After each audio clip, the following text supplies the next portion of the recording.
Joining me now is Jeremy Ben-Ami, president and founder of J Street, a liberal group which advocates for peace between Israel and the Palestinians, and Zahra Billoo of the Council on American-Islamic Relations. Thank you both for being here. And Jeremy, the tweet, or Mexico actually, has had some thoughts for Prime Minister Netanyahu, who rebuked them via Reuters Saturday.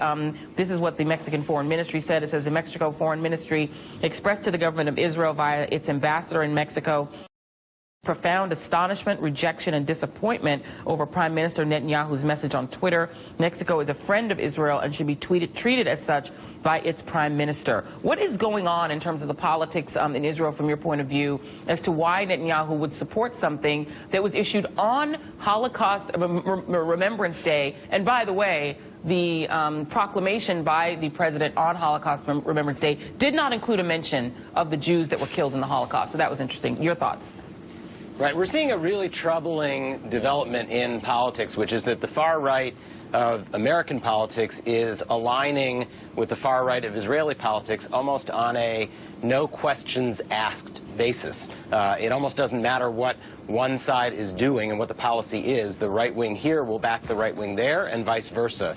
That is not good. As a pro-Israel advocate, somebody who cares deeply about Israel's future, it is not healthy for the U.S.-Israel relationship for it to become, and it has become, a political partisan football. And primarily that's happened at the instigation of Prime Minister Netanyahu, his ambassador Ron Dermer, and others who have forged this alliance to the detriment of both American and Israeli interests. Yeah, and I'll read just a little bit of the statement that J Street did put out on Friday. It says the fact that President Trump's order appears designated, this is about the Muslim ban, designed to specifically limit the entry of Muslims, evokes horrible memories among American Jews of the shameful period leading up to World War II, when the U.S. failed to provide a safe haven for the vast majority of Jews in Europe trying to escape Nazi persecution. Most ultimately perished in the Holocaust. That episode remains a blot on the conscience of the United States. And in fact, there is something called the St. Louis Manifest, which was created. It's a Twitter account that was incredibly powerful, and it has been putting up the names, the faces, the pictures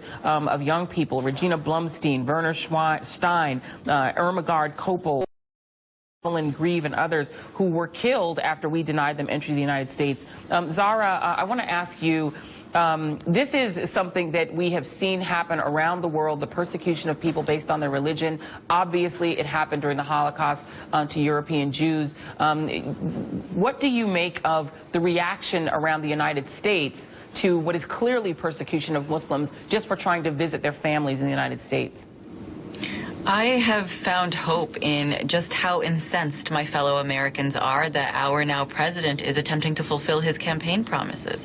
The hundreds, if not thousands, of people that showed up, the hundreds of thousands of people who showed up to the women's marches, and then the hundreds and thousands of people who are showing up to airport protests across the country remind us that Donald Trump did not win a majority vote in the country, and what he is putting forward is not representative of what we profess to be our American values.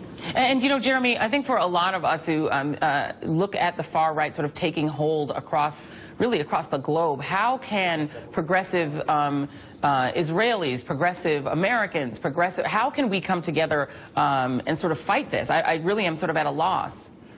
Well, I think it really starts with the shared values that we have. I mean, Zahra and I may not agree on some other policy issues, but I think that she and I and our communities understand what it means to be oppressed, understand what it means to be at the receiving end of this kind of treatment. I was at Dulles Airport last night, very proudly being there, because my mother was a refugee from Vienna in 1938. My father worked to get folks out of Europe and couldn't bring them to the United States. The doors were barred, and people died because of that. So we have something to work on. Absolutely. And Zahra, last word to you on this. How can people help the Muslim community in the U.S. best? What do you want people to do?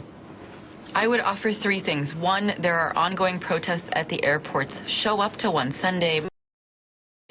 Just being there is a show of solidarity. Reach out to members of the local Muslim community to express your support. Those words of friendship mean a lot right now.